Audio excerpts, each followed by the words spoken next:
ولئن سألتهم من نزل من السماء ماء فأحيا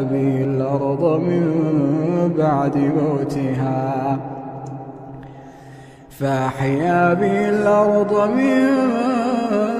بعد موتها ليقولن الله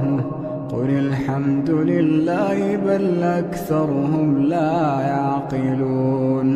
بل أكثرهم لا يعقلون وما هذه الحياة الدنيا إلا له ولعب وإن الدار الآخرة لهي الحيوان لو كانوا